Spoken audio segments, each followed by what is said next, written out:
Hola a todos, buenas tardes, gracias por estar acá en nuestra segunda charla del ciclo de charlas de datos e inteligencia artificial en salud. Entonces, la idea de nosotros es tratar de incentivar un poco la interdisciplina entre las ciencias de la salud y las ciencias de la ingeniería, específicamente tratando de implementar métodos de inteligencia artificial para mejorar la salud de nuestros pacientes. ¿Ok? Entonces, hoy día nos va a a charlar otro miembro del equipo del Núcleo de Investigación Datos de Inteligencia Artificial, que es Pablo Báez. Pablo Báez, tecnólogo médico, tiene un doctorado en Ciencias Biomédicas de la Chile y hoy día nos va a hablar sobre del texto del diagnóstico, el poder de normalizar entidades en salud. Llevamos trabajando ya bastante años juntos y nos dedicamos principalmente al procesamiento de lenguaje natural. Ahora los voy a dejar con el doctor Monardes para que les dé unas palabras de bienvenida. Javier.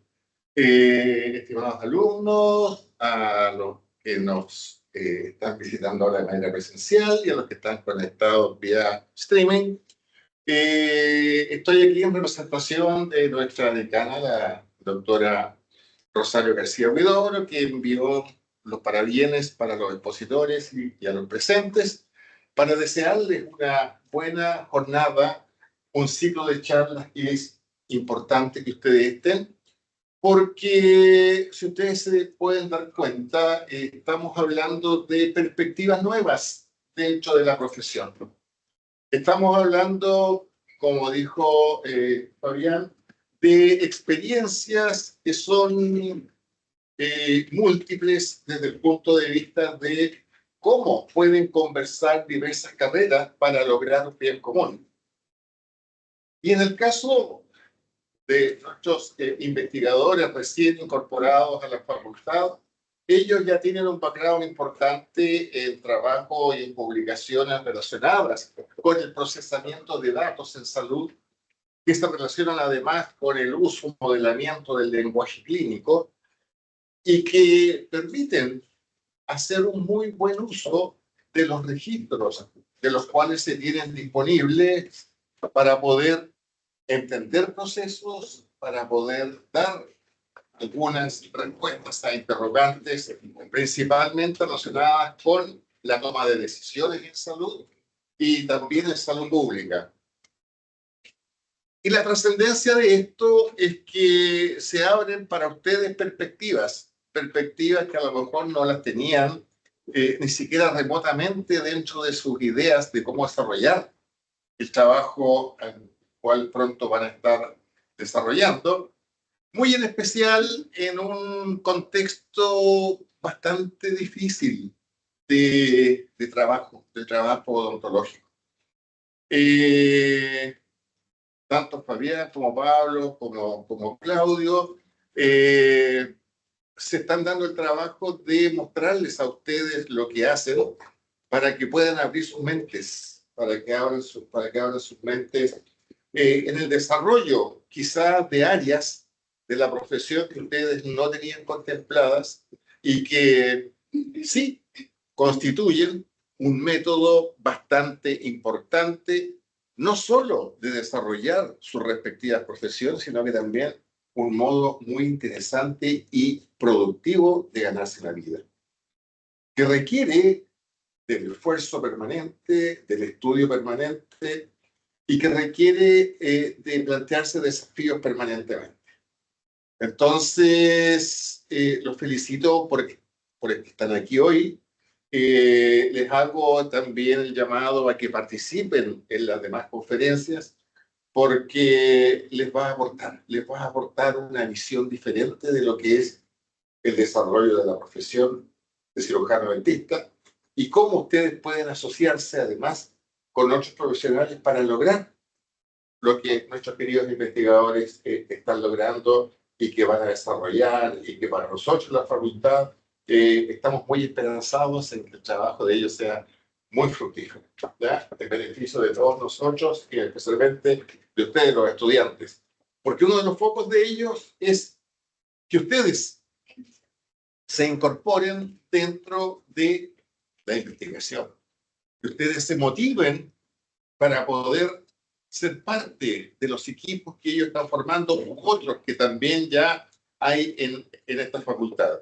Despertar en ustedes el interés, ¿ya?, por ser algo más que cirujanos dentistas, sino que sean cirujanos dentistas, investigadores que contribuyan al conocimiento, lo cual va a engrandecer a nuestra escuela, a nuestra carrera, a nuestra universidad y al país en general, que es, ¿cierto?, lo que están haciendo ellos desde su perspectiva de trabajo. Doctores, los dejo con el mejor de los deseos y que sea lo más fructífero para todos este ciclo de charla. Gracias. Muchas gracias al doctor Monardes por habernos dado esta introducción tan buena. Y así que ahora los voy a dejar con Pablo para que empiece su presentación. Muchas gracias. Muchas gracias. Hola a todos los presentes y a los que nos acompañan de forma remota también. La verdad estoy bastante feliz. Me imagino que mis colegas también están muy felices de ver esta asistencia tan masiva. La primera charla estuvo a cargo de Fabián.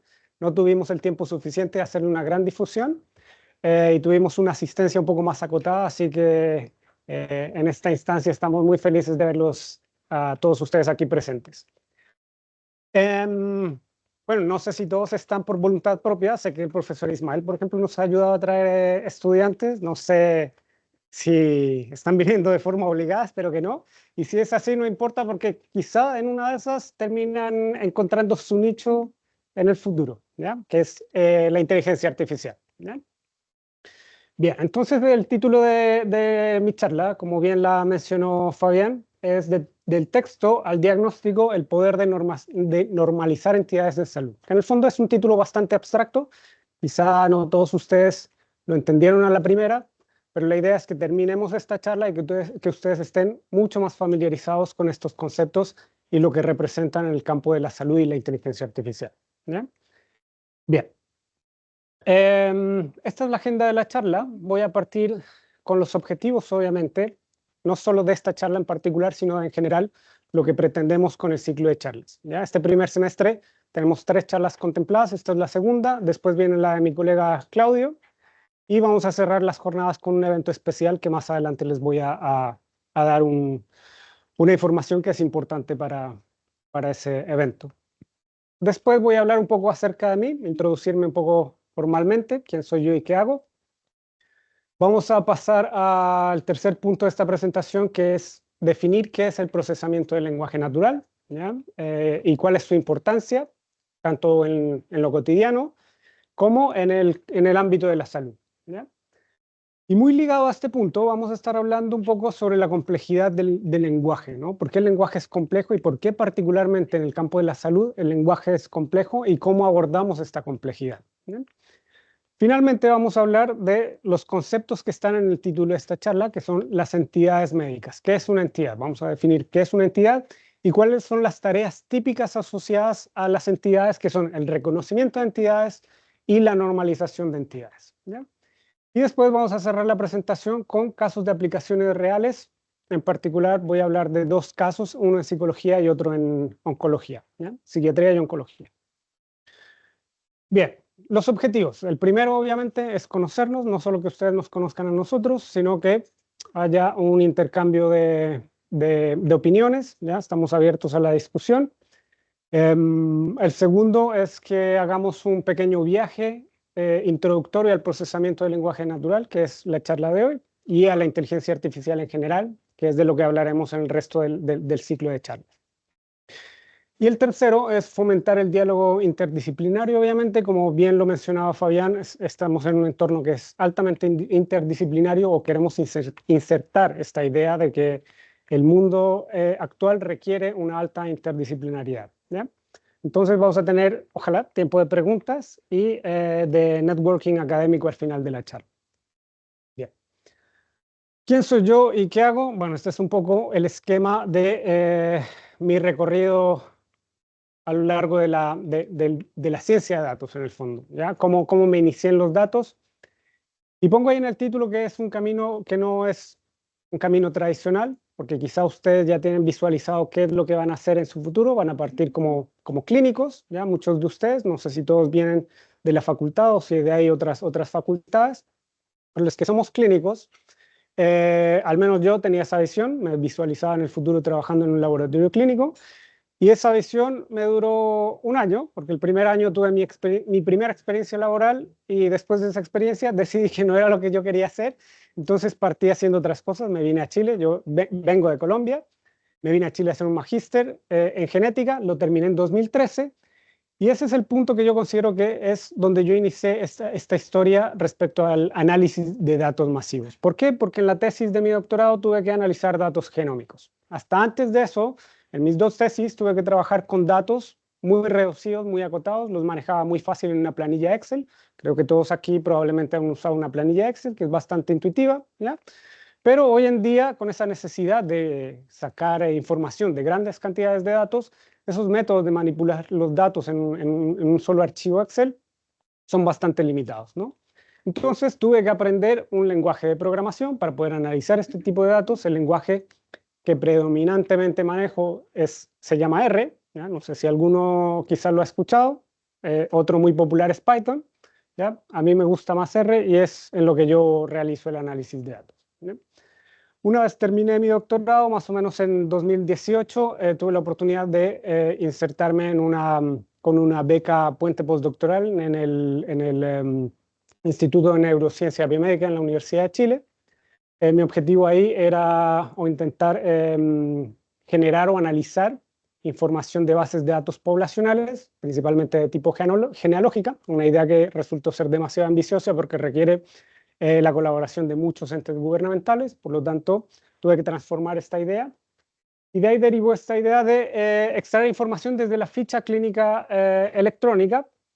Mi idea original era extraer información de la ficha clínica electrónica mediante estas herramientas que se llama procesamiento de lenguaje natural para poblar una base de datos genealógica, ¿ya? Esa idea era maravillosa, obviamente hacer ciencia es muy difícil. Por lo tanto, me dediqué únicamente a extraer información de la ficha clínica electrónica para hacer uso de esos datos de forma secundaria, ¿no? En 2021 me adjudiqué un proyecto Fondesit postdoctoral, netamente en análisis de texto clínico. El objetivo era tratar de determinar cuáles son las propiedades lingüísticas que cada especialidad médica tiene dentro de su dominio. Ese proyecto lo terminé a principios de 2024 y este año me inserto en la Universidad San Sebastián como docente investigador junto a este equipo nuevo de inteligencia artificial y datos. Los tres estamos muy abiertos a realizar investigaciones que a ustedes les interesen, explorar ideas, ¿ya? Y apoyarlos en lo que ustedes necesiten en el campo de la inteligencia artificial y los datos en salud, ¿ya?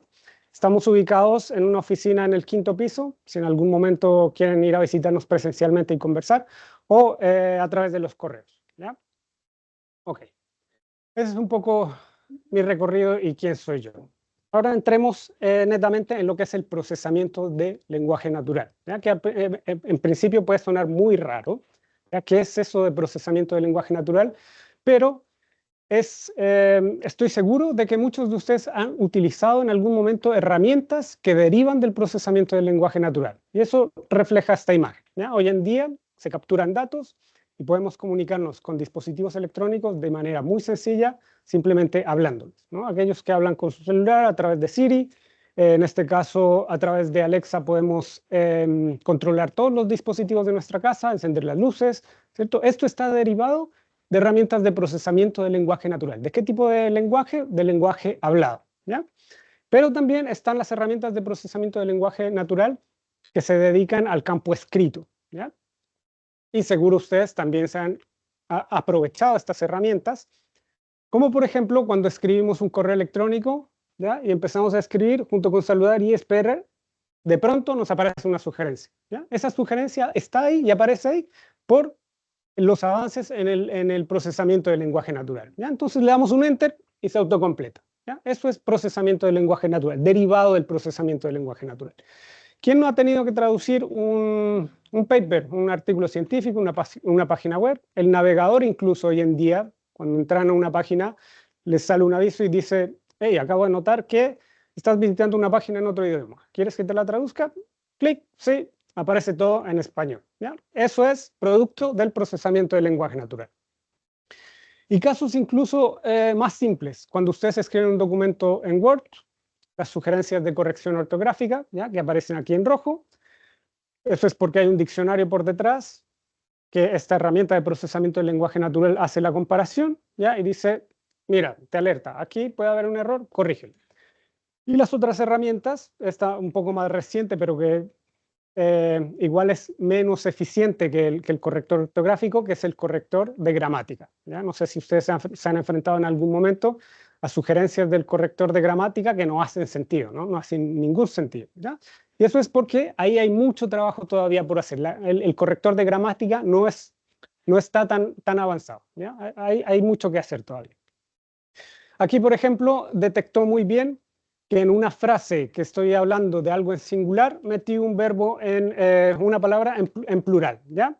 El exceso de tejido graso en las personas obesas suelen, eso es un error, ¿ya? Te recomienda corregirlo. Y otra herramienta muy útil y muy popular es el buscador de palabras, ¿ya? Cuando estamos en un documento y queremos ir a una sección, no sé, quiero ir directamente a las conclusiones. Control F o buscar, aparece esa ventanita, pongo ahí la palabra a donde quiero ir, y automáticamente me aparecen los registros de dónde están esas secciones o dónde aparece esa palabra. Todo esto que les acabo de mencionar es procesamiento del lenguaje natural o son herramientas producto del procesamiento del lenguaje natural que usamos en el día a día, ¿ya? Entonces, todos en el fondo, sin saberlo, estamos familiarizados con lo que es el procesamiento del lenguaje natural, ¿ya? Y a propósito de esta herramienta, les voy a contar una anécdota. Uno de los cursos que yo hice el año pasado, no lo hago en esta universidad, lo hacía en otra universidad, es el curso de metodología de la investigación, que está dividido en metodología de la investigación 1 y metodología de la investigación 2 para estudiantes de tecnología médica, y la idea de este ramo es que a lo largo del año el estudiante proponga un proyecto de investigación en el primer semestre, en el segundo semestre ejecute esa investigación y al final del semestre redacte su tesis y termine con el ciclo de formación, ¿ya? ¿Qué pasa aquí? Que hay una diferencia entre lo que uno escribe en el proyecto y lo que uno después encuentra cuando la tesis está finalizada. Y los motivos son obvios, ¿no? De por qué los dos documentos son diferentes. En el proyecto va una sección de resultados, pero son resultados esperados, porque el estudiante no ha hecho nada todavía, ¿ya? Pero en la tesis finalizada debe estar la sección real de resultados, ¿ya? Y una de las diferencias en las que uno le insiste mucho a los estudiantes está en el manejo de los verbos. Cuando escriben el proyecto, pueden usar verbos, o deben usar verbos más bien, en futuro, ya en tiempo futuro. Entonces uno encuentra frases como estas: se llevará a cabo, se analizará, se aislará, etcétera, etcétera, ¿ya? Y luego, cuando están escribiendo su tesis, los estudiantes obviamente usan este material del proyecto y tienen que ajustarlo, ¿no? Para aprovechar el material. Lo ajustan, ¿y cómo lo hacen? Cambiando los verbos, ¿ya? Entonces a mí me pasaba mucho en este ramo que tenía que revisar los documentos de borrador de tesis ya próximos a entregar de los estudiantes y venían todavía con los verbos en la metodología en el futuro, ¿ya? Entonces yo tenía que observar los verbos que están en tiempo futuro y decirle, hey, ya hiciste esto, cámbialos al tiempo pasado. Entonces me pasó con un estudiante, le envié el documento observado y él se puso a pensar y analizar y muy clever dijo, aquí hay un patrón, ¿ya? Los verbos en futuro terminan todos en hará, hará, hará. Entonces yo simplemente lo que tengo que hacer es reemplazarla por una O tildada, ¿ya? Me voy a la herramienta buscar y reemplazar, puso hará con tilde, O con tilde, reemplazar todo. ¿Qué creen que pasó con esto? ¿Mm? Exactamente. ¿Y eso trae consecuencias positivas o negativas? ¿Qué creen ustedes?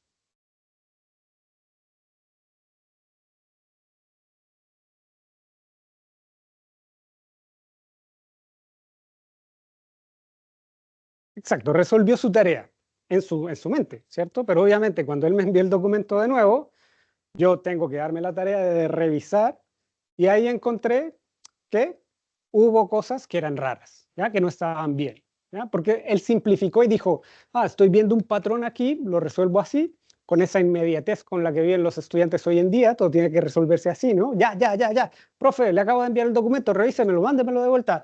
deme la nota, ¿ya? Entonces, con esa misma inmediatez, él hizo esto, yo lo revisé pausadamente y había palabras que tenían errores. Y eso es raíz o consecuencia de que el lenguaje es complejo, ¿ya? El lenguaje no es tan simple y no podemos reducirlo a patrones de este tipo, porque para cada patrón o para cada regla hay una excepción. Y el lenguaje está lleno de excepciones. Entonces, por ejemplo, problemas con los plurales, ¿ya? Él no los consideró, entonces verbos como se realizarán o se determinarán se cambiaron por se realizó y se determinó. No tiene ningún sentido, ¿no? Y eso es un problema que se pudo haber solucionado muy fácil. Él pudo buscar los plurales primero, convertirlos y luego los singulares, ¿ya? Problema ahorrado, ¿ya? Es un ejemplo muy simple, pero que refleja que a veces no le tomamos la importancia a la complejidad del lenguaje, ¿ya? Entonces, otro aspecto importante, que cuando trabajamos con estas reglas, cuando vemos patrones y tratamos de transformar las cosas en el lenguaje, a veces no consideramos el contexto es muy relevante. Y el estudiante tenía esta frase en su documento: se estima que la resistencia a los antibióticos provocará alrededor de 300 millones de muertes prematuras para el año 2050. Adelante. Obviamente, cuando él hizo el cambio, aquí no hay un contexto, no se consideró un contexto, y la frase quedó: se estima que la resistencia a los antibióticos provocó alrededor de 300 millones de muertes prematuras para el año 2050. O sea, es una frase que no tiene ningún sentido, ¿no? O sea, el loco viajó en el tiempo al futuro, calculó, estimó y luego volvió y escribió la frase, ¿ya? Bueno, es una exageración, pero obviamente se sacó de contexto la frase, ¿ya? Es un error, ¿ya? Eso en cuanto a los problemas con el lenguaje y con que a veces podemos abordar estos problemas con reglas, ¿cierto? Las reglas son muy útiles, no estoy diciendo que sea malo y que aplicar una regla y reconocer un patrón sea malo, pero las herramientas hoy en día están limitadas en ese nivel. Por suerte y por fortuna, hoy en día contamos con herramientas de procesamiento del lenguaje natural que son más modernas. Estoy seguro de que ustedes las conocen: GPT, Llama, Gemini o Gemini y Claude, ¿ya? El famoso ChatGPT y sus hermanos, ¿cierto? ¿Qué pasa con estas herramientas? Que son muy buenas, o que consideran al menos el contexto, ¿ya?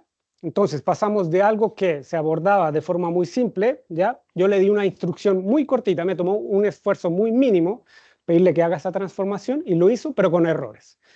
¿Qué pasa con las herramientas modernas? Yo tengo que hacer un esfuerzo mayor en las instrucciones, pero el resultado es mucho más bueno, ¿ya? Y yo hice el ejercicio, le pedí a ChatGPT que me cambiaran los verbos en este documento, ¿ya?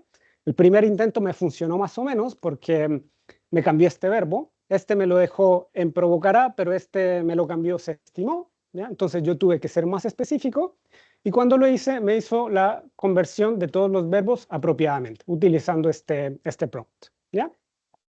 A propósito de estas herramientas de procesamiento del lenguaje natural modernas, aquí hay un spoiler. En realidad no es un spoiler, esto ya es de conocimiento público.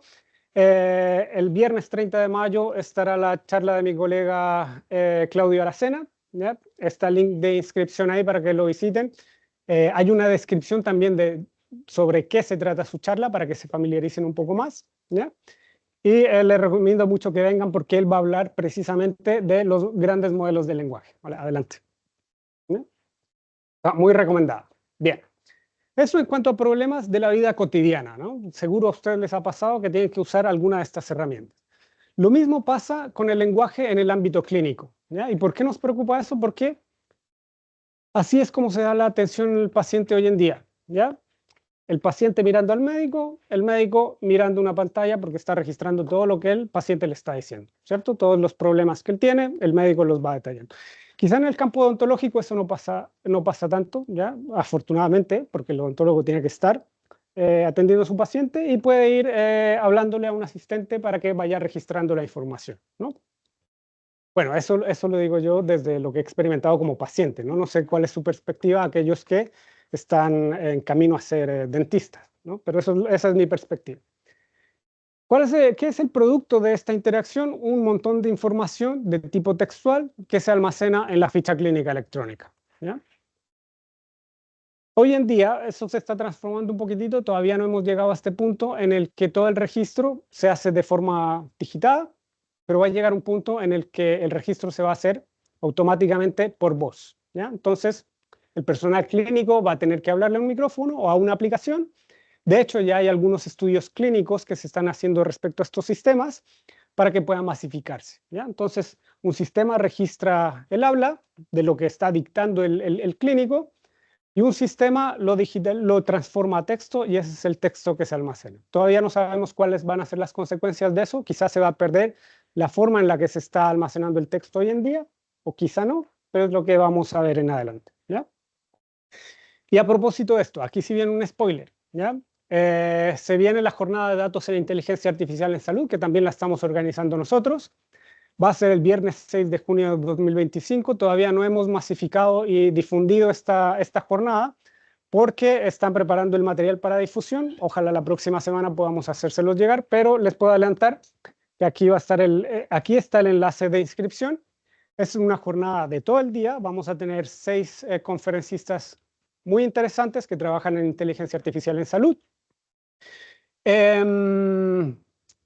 en particular uno de ellos, Michael Fernández, es un dentista de la Universidad Andrés Bello, magíster en informática médica, y él desarrolló un sistema de este tipo, ¿ya? Que captura el audio que dicta un médico o un dentista. Ese audio se captura y se transforma a texto, y luego sobre el texto yo hago las 2 tareas que les he mencionado, de las cuales se trata esta charla, que es el reconocimiento de entidades y la normalización de entidades, ¿ya? Que ya vamos a ver qué son esas 2 tareas. Bien. La jornada es gratuita y es certificada, ¿ya? Así que para aquellos que les interesen, nos vemos ese día en el auditorio de la Facultad de Odontología. Bien, les he hablado mucho del texto clínico, de lo que es el texto clínico, pero hasta ahora no les había mostrado nada respecto a cómo se visualiza un texto clínico, ¿ya? Aquí tengo 2 ejemplos. Estos ejemplos provienen de un conjunto de textos que nosotros rescatamos en un proyecto anterior de interconsultas de la lista de espera chilena por visita de especialidad, ¿ya? Las interconsultas, para aquellos que no estén familiarizados, son documentos clínicos en los que un médico de atención primaria expresa y describe las características que presenta el paciente al cual está atendiendo, y además registra las razones por las cuales el paciente necesita ser atendido por un especialista, ¿ya? Por ejemplo, aquí tenemos un texto muy breve de odontología que dice: ¿cuál es el fundamento clínico de la atención primaria en salud? Que es paciente desdentado total superior y parcial inferior. Ese es el problema que el paciente presenta, y esa es precisamente la razón por la que lo está derivando, ¿ya? Entonces dice: las prótesis son muy antiguas, están desajustadas, en muy mal estado, y por lo tanto se solicita realizar ese recambio de prótesis, ¿ya? Y después cierra con una clasificación del problema que presenta el paciente, ¿ya? Ese es un típico texto en lenguaje natural, ¿ya? Clínico. Pero no todos son tan simples. Ese se entiende bastante bien, ¿no? Lo que está informando. Pero hay otros que son mucho más complejos. Este, por ejemplo, habla de un problema de retención de orina. Fíjense que hay un montón de abreviaturas, ¿ya? HTA, enfermedades del paciente, abreviaturas del medicamento que está ingiriendo el paciente, qué es lo que toma, cada cuánto, bla, bla, bla, lo que observa el examen, luego qué trastornos tiene. Bueno, mucha información, a veces muy desorganizada, y que no se puede entender fácilmente, ¿no? Y es comprensible, porque el médico está en un entorno en el que tiene que atender a muchos pacientes en un tiempo acotado, ¿ya? Entonces el médico escribe como le fluyen las ideas en el tiempo que tiene para hacerlo, ¿ya? Bien. ¿Qué podemos hacer con estos textos, o por qué nos interesan, ¿ya? Porque sobre estos textos no se puede hacer ningún análisis directamente, ¿ya? Entonces lo primero que podemos hacer es extraer la información relevante y estructurarla. ¿Y eso cómo se hace? Sacando de aquí los ítems que a mí me interesan, que en este caso, como ejemplo, yo puse una tabla con los procedimientos. Yo podría estar interesado de la lista de espera, qué procedimientos son los que los pacientes están esperando, ¿no? Entonces armo una tabla con 2 columnas: procedimiento, lista de procedimientos. Aquí solo tenemos uno: recambio de prótesis. Y puedo además clasificar ese procedimiento en si está pendiente, si el paciente lo necesita o no está pendiente, ¿ya? Como por ejemplo acá, el médico está describiendo, por aquí estaba, la eco, Ya está describiendo los resultados de una eco. Ese es un procedimiento, pero en ese caso el procedimiento ya se realizó. Él simplemente está describiendo. No es un procedimiento que el paciente necesite a futuro. ¿Ya? Bien. Otra tarea que podemos derivar del análisis del texto es un resumen estructurado. ¿Ya? Leer un texto como este puede tomar mucho tiempo, puede ser muy agotador y sacar conclusiones. No es tan simple y no es tan directo. Entonces lo que podemos hacer es generar resúmenes estructurados en donde yo puedo rescatar la información relevante muy rápido. ¿Ya? Bien. Y con estos análisis podemos responder preguntas científicas que pueden resultar simples, pero que son muy interesantes. ¿Ya? Aquí les estoy mostrando una figura de estos mismos textos de las interconsultas, que son cerca de 5 millones. Unas estudiantes de tecnología médica tuvieron esta idea de tratar de determinar si con estas interconsultas podríamos nosotros establecer quién acompaña más a sus hijos en las citas pediátricas, el papá, la mamá o ambos. ¿Ya? Esto en el contexto de que estamos en una época de transformación de los roles parentales, ¿cierto? El papá debería estar más involucrado y por lo tanto nos resultó interesante tratar de establecerlo. ¿Ya? Y aquí pueden ver, este es el sexo de los niños registrados en las interconsultas, femenino, masculino, para la especialidad ontológica y médica, ¿ya? Y la edad de los niños. ¿Ya? ¿Qué tenemos? En colores, cuando un niño estaba acompañado por ambos padres, en verde cuando estaba solo acompañado por el papá, y en azul cuando estaba acompañado por la mamá. ¿Qué les dice a ustedes ese gráfico? ¿Que ha habido un cambio en los roles parentales en donde el papá está más involucrado? Evidentemente no, ¿cierto? La mamá sigue llevándose toda la carga del cuidado de los niños. Al menos, bueno, es una aproximación porque no podemos sacar esa conclusión directamente con estos datos. Hicimos un análisis como para tratar de explorar, ¿ya? Pero eso nos sugeriría esta imagen, ¿ya? Que el rol de la mamá sigue siendo primordial en el cuidado de los niños porque es quien más aparece registrado en la ficha clínica electrónica, ¿ya? Y además podemos responder otras preguntas que no son tan científicas. Lamentablemente se fue el doctor Monardes. Esta figura está derivada de una conversación que tuvimos la semana pasada en el almuerzo. Bueno, yo estaba escuchando. No participé en la charla, pero capté muy bien la idea. El doctor Monardes estaba quejando un poco sobre el uso del lenguaje formal, ¿no? Es decir, los odontólogos deberían expresarse de forma un poco más profesional, y eso se espera no solo de los dentistas, sino de todos los profesionales, ¿no? En un contexto clínico, si estoy hablando con un paciente, yo no puedo hablar como si estuviera en mi casa o como si estuviera en la calle, ¿no? Esa era más o menos la idea de lo que estaban conversando en el almuerzo. Y esto en particular por una palabra que se utiliza mucho por los dentistas, que es pieza. Pieza para referirse a un diente, ¿ya? Una pieza dental. Y él decía, bueno, los hoteles están llenos de piezas, las casas están llenos de piezas, pero la boca no. La boca tiene dientes o muelas, no sé, ¿no?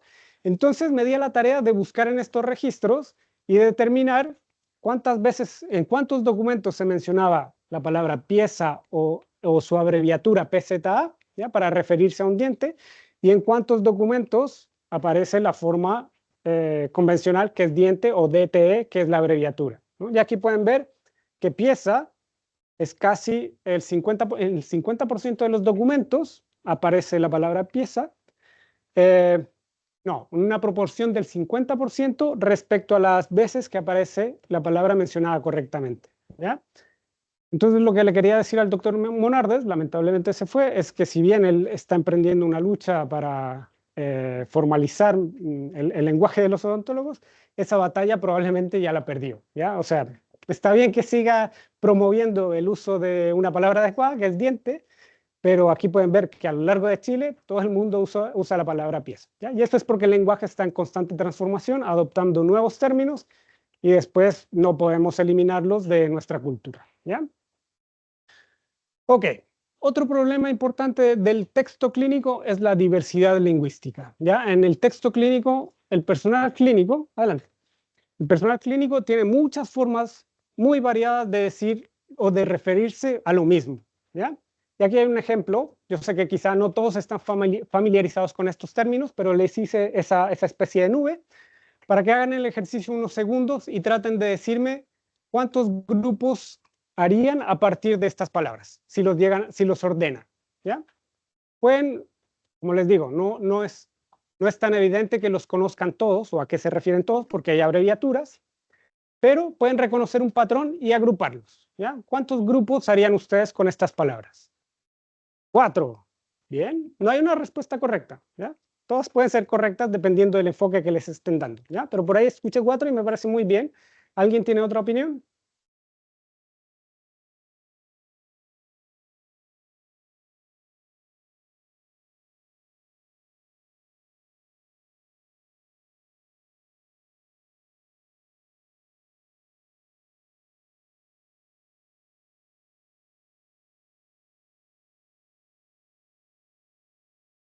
Cinco es otra opción por acá, sí, también puede ser válido.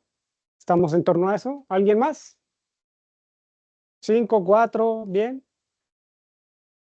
3, bien, bien. Son todas opciones correctas, ¿ya? Yo como ya sabía a qué se refieren todos y son mis datos, entonces yo sé que aquí hay 3 grupos, ¿ya? ¿Cuáles son? Los puedo llamar fármaco, quizá algunos de ustedes lo llamaron aspirina, evidentemente porque todos se refieren a aspirina.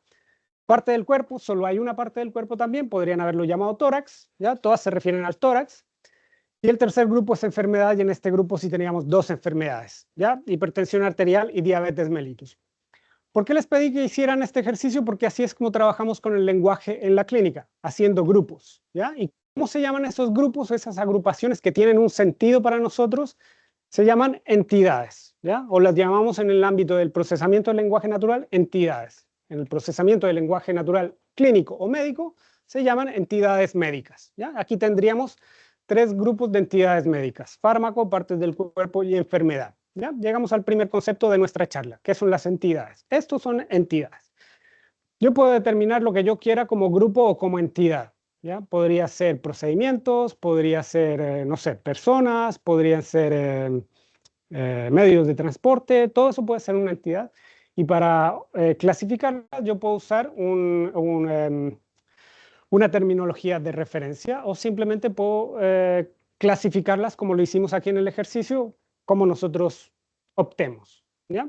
Yo las llamé fármaco, parte del cuerpo y enfermedad, ¿ya? Esas son las entidades médicas. ¿Qué tareas hay asociadas a las entidades médicas? Bueno, la primera es el reconocimiento de entidades médicas. Es el segundo concepto de esta charla, ¿ya? Ya sabemos qué son las entidades. ¿Qué es el reconocimiento de entidades médicas? Utilizar un modelo de inteligencia artificial que de forma automática revisa un texto. Bueno, no lo hacemos por un texto, lo hacemos por miles y millones de textos para que sea eficiente, ¿no? Entonces aquí usamos modelos de inteligencia artificial que recorren todo el texto e identifican dónde hay un fármaco y lo clasifican como fármaco o como parte del cuerpo. Aquí, por ejemplo, tenemos los sartán, sulfato ferroso, aspirina. O sea, esto es básicamente extraer desde estos textos información para estructurarla, ¿ya? Aquí tendríamos entonces todos los fármacos como aspirina, los sartán, sulfato ferroso, etcétera, etcétera. Y así para cada una de las entidades que yo quiero recuperar del texto, ¿ya? Bien, no voy a entrar en más detalles sobre este aspecto porque quizá lo van a ver un poco más en profundidad con Claudio el próximo mes en su charla con los grandes modelos de lenguaje que sirven efectivamente para hacer tareas como esta, ¿ya? Después de esa tarea, generalmente estas 2 tareas van siempre de la mano. Primero hago el reconocimiento de las entidades y luego hago esto que se llama normalización de entidades, ¿ya? ¿Se les ocurre qué es lo de la normalización de entidades con esta imagen?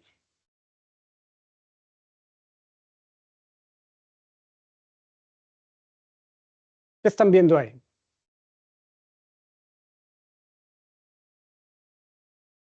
Exactamente, exactamente. Tenemos 3 palabras que son diferentes, pero son términos sinónimos, ¿cierto? Que es lo mismo que vemos en la imagen, supuestamente. Ya están siendo el mismo personaje. Entonces, tenemos esos 3 términos diferentes. La normalización de entidades lo que hace es tratar de establecer que esto se refiere a lo mismo, que sería aspirina, ¿cierto? En otras palabras. ¿Y cómo hacemos eso? Básicamente utilizando grandes diccionarios que tienen conceptos y códigos. Uno de estos diccionarios es el Sistema de Lenguaje Médico Unificado, ¿ya? Pueden encontrarlo es una página web, es un buscador que está disponible en línea. Y ahí pueden encontrar todos los conceptos médicos más importantes con sus códigos y además con una jerarquía. ¿Por qué con una jerarquía? Porque hay conceptos que son mucho más amplios Y dentro de esos conceptos amplios hay conceptos más específicos, ¿no? Por ejemplo, cáncer de mama es un concepto muy general. Y dentro del cáncer de mama hay varios subtipos, ¿ya? Que jerárquicamente están contenidos dentro del cáncer de mama. Y dentro de esos subtipos hay otros subtipos más específicos y por lo tanto ahí se arman las jerarquías y los códigos para cada una de estas, para cada uno de estos conceptos, ¿ya? Bien. Entonces, al final, ¿qué es lo que hacemos? Asignarle mediante herramientas como estos diccionarios, como estos lexicon, el código adecuado para estas palabras que en el fondo significan lo mismo, ¿ya? Y eso lo hacemos para múltiples códigos y múltiples entidades y múltiples conceptos. Eso es la normalización de entidades, tercer concepto de la charla, ¿ya? En términos simples. De las dos tareas, ¿cuál es la más difícil? La de reconocimiento de entidades es bastante buena, es bastante fácil de hacer, se ha avanzado mucho, pero esta tarea de normalización de entidades es muy compleja y por eso les traje aquí este paper, que es un paper del año pasado, probablemente se ha mejorado un poco desde que se presentó este paper, que dice que los grandes modelos de lenguaje son muy pobres codificando entidades médicas, ¿ya? Veamos los resultados. Lo que hicieron aquí ellos fue probar GPT 3.5, ChatGPT, en sus versiones 3.5 y 4, Gemini Pro y Llama 270B. ¿Ya? Son 4 modelos de lenguaje. Trataron de pasarle una entidad, ¿ya? Una descripción, por ejemplo, esto, ácido AS, cualquier código, ¿no? Bueno, en el caso de este paper no puede ser eso porque lo que ellos trataron de codificar fueron enfermedades y procedimientos, ¿ya? Entonces le pasaban un texto así y le decían, dame el código correspondiente a este pedazo de texto. Eso lo hicieron para 3 conjuntos de códigos. El primero es la Codificación Internacional de las Enfermedades, CIE o ICD, en la 9ª edición, 15.950 códigos del ICD-10, la versión posterior, y 3.673 códigos de esta terminología CPT, ¿ya? Que es de procedimientos, obviamente. Y aquí están los resultados. El mejor de estos modelos fue GPT-4, que obtuvo una tasa de match exacto, que quiere decir eso, que le asignó el código, específicamente el código correspondiente a ese texto. ¿Por qué? Porque puede pasar que le haya entregado un código similar en esto de las jerarquías, ¿ya? Por ejemplo, estaban buscando el código para un subtipo de cáncer de mama, pero el modelo le dio un código para el cáncer de mama. Es algo que no está completamente correcto, pero tampoco está mal, ¿ya? En este caso están evaluando la exactitud, que haya sido el código exactamente correspondiente a ese término, ¿ya? ¿Cuál fue el porcentaje? 45.9 para el ICD-9, 33.9 para el ICD-10 y 49.8 para los códigos CPT, ¿ya? Entonces, si analizan un poco esta información, se podrán dar cuenta que justamente en la tarea que les fue mejor a estos modelos, o a este modelo en particular, es cuando el conjunto de datos o de códigos es más pequeño, ¿ya? El mejor rendimiento, cerca de 50%, fue en los códigos CPT, que solo fueron 3.673. Y el peor rendimiento fue cuando teníamos una cantidad de códigos muy, muy grande. ¿Qué quiere decir? Que en esta tarea, entre más códigos tenga yo para tratar de elegir uno de ellos, pues es más difícil hacerlo, ¿no? Eso es lo que arroja este resultado y bueno, por eso espero que hayan entendido aquí el símil que hice con la imagen, ¿ya? Entre más códigos tengo, más difícil es predecir el código. El año pasado también publicamos un paper en esta tarea. Lo que tratamos de hacer fue normalizar varias entidades que ya habíamos extraído de este corpus de la lista de espera. Estas entidades eran enfermedad, hallazgo, parte del cuerpo, procedimiento, medicamento y miembro de la familia. En total teníamos 15.681 entidades que queríamos codificar y utilizamos 2 métodos. Uno automático, que era muy simple, básicamente comparando cada palabra con un diccionario completo, ¿ya? Entonces, bueno, lo estoy simplificando un poco, pero en esencia eso fue lo que hicimos, ¿ya? Teníamos un diccionario con todos los términos y los códigos posibles extraídos desde la UMLS, íbamos comparando concepto por concepto para tratar de, si había un match, asignarle ese código cuando había el match, ¿ya? Lo que encontramos es que el método de normalización automática no era tan eficiente. De las 15.681 entidades, solo el 52% recibió un código, ¿ya? ¿Qué hicimos después? Un humano fue y revisó el código asignado y las entidades que no tenían código y le asignó el código apropiado. Después de hacer esa tarea se alcanza un 90.8% de asignación de código, ¿ya? Entonces el rendimiento no es equiparable entre los dos métodos, siempre va a haber un humano de por medio que mejore la normalización, pero la normalización automática puede acelerar ese proceso, ¿ya? Es preferible tener unos datos ya prenormalizados y revisarlos que partir normalizando todo de cero, ¿ya? Ese fue el principal hallazgo de este paper que publicamos el año pasado. Bien, hasta ahí espero que hayan podido captar o que yo haya podido transmitirles lo que quiere decir esta tarea de reconocimiento de entidades y de normalización de entidades. Y para cerrar, algunos casos de aplicación reales en los que hemos tenido la oportunidad de participar con mis colegas. El primero de ellos es este paper en el que estamos trabajando actualmente, que es la caracterización clínica de pacientes psiquiátricos hospitalizados usando procesamiento de lenguaje natural. ¿Qué hicimos aquí? En colaboración con una clínica psiquiátrica, captamos todos los datos de los pacientes desde el 2012 hasta el 2018, extraímos esa información, anonimizada obviamente, y la pasamos por una herramienta que se llama MedSpanner, que es una herramienta que desarrolló un colega español, Leonardo Campillos Llanos, y que es de libre acceso, todos podrían descargarla e implementarla en sus computadores, de hecho, y que permite hacer esto. Esta es una interfaz gráfica de esta herramienta, se le pasa a cada uno de los textos y hace inmediatamente las dos tareas. Reconoce las entidades y les asigna un código a cada una de ellas. ¿Cuáles entidades reconoce? Entidades anatómicas, sustancias químicas y procedimientos, que eran las tres más importantes para nosotros. Bueno, y los disorders, que son las enfermedades, ¿ya? Estamos trabajando en este paper, esperamos enviarlo este año y publicarlo, pero es un caso de cómo podemos aplicar estas dos tareas para poder caracterizar un conjunto de pacientes y obtener información valiosa en torno a qué está pasando con los pacientes psiquiátricos hospitalizados, ¿no? Bien. Y otro caso en el que trabajamos fue en colaboración con la Fundación Arturo López Pérez. Ellos querían buscar una forma de acelerar su proceso de codificación de dos entidades, una que se llama morfología tumoral y otra que se llama topografía tumoral, que es algo que se hace muy ampliamente en los registros de anatomía patológica, ¿no? Entonces aquí tenemos el ejemplo de un reporte de patología, ¿ya? Al corte en la cola del páncreas se reconoce la lesión tumoral. Desde estos documentos, ¿qué tenemos que buscar? La descripción de la morfología del tumor, por ejemplo, adenocarcinoma, carcinoma ductal, pueden ser más o menos específicas, esa era la tarea, y la topografía que hace alusión a la ubicación en el órgano en donde está surgiendo el cáncer, ¿ya? Esas eran en esencial las dos tareas.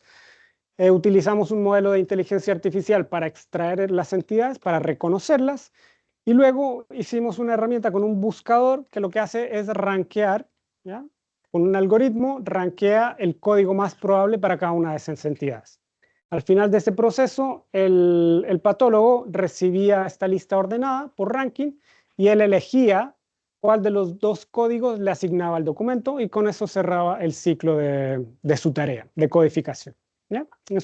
Una tarea muy aplicada, muy interesante y que además les permitió en la FALP desarrollar esta herramienta que se llama Topomorfo, que les permite a los patólogos ingresar, poner ahí su texto y de forma inmediata obtener la entidad, obtener todas las entidades, el código más probable. Aquí pueden ver que el código más probable era este, 80973, con un 73.1% de probabilidad, y lo mismo para las entidades de topografía, ¿ya? Bien. ¿Cuál es el mensaje entonces que espero que se lleven a su casa de esta presentación? Que la normalización de entidades convierte esta diversidad lingüística, la reduce y nos permite obtener información clínica accionable. Así podemos fortalecer la toma de decisiones e innovar en salud, ¿no? Muchas gracias y tenemos el espacio para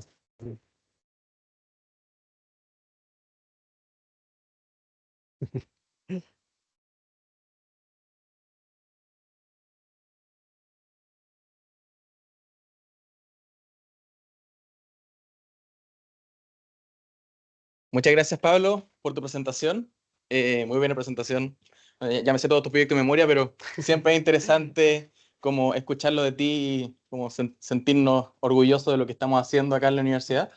Así que ahora quería ver si hay preguntas que le quieren hacer a Pablo. ¿Hay alguna pregunta acá? O también voy a estar monitoreando el chat.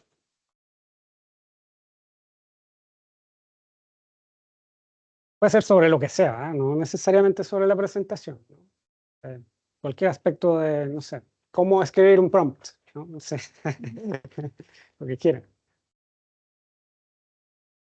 Ya, creo que no hay preguntas. Entonces, muchas gracias por haber venido y lo esperamos en la tercera charla que va a ser el próximo mes, va a ser a finales de mayo, en donde Claudia Aracena nos va a contar de modelos de lenguaje, que yo creo que es un tema muy interesante porque es lo que está pasando actualmente con ChatGPT y todos sus amigos. Entonces, Claudio nos va a tratar de dar a entender cómo funcionan estos modelos de lenguaje y realmente qué es lo que están haciendo y para qué pueden ser usados, específicamente en el área clínica. Y además, también los dejamos invitados a la charla, perdón, la jornada de datos e inteligencia artificial, en donde vamos a estar un día completo conversando sobre estos temas y que es 6 de junio. el 6 de junio. Todavía no tenemos los afiches, todavía no tenemos nada, pero prontamente se van a ir enterando de esta jornada que la estamos organizando con harto esfuerzo. Y va a ser un día completo hablando de datos e inteligencia artificial. Así que muchas gracias por haber venido. Gracias.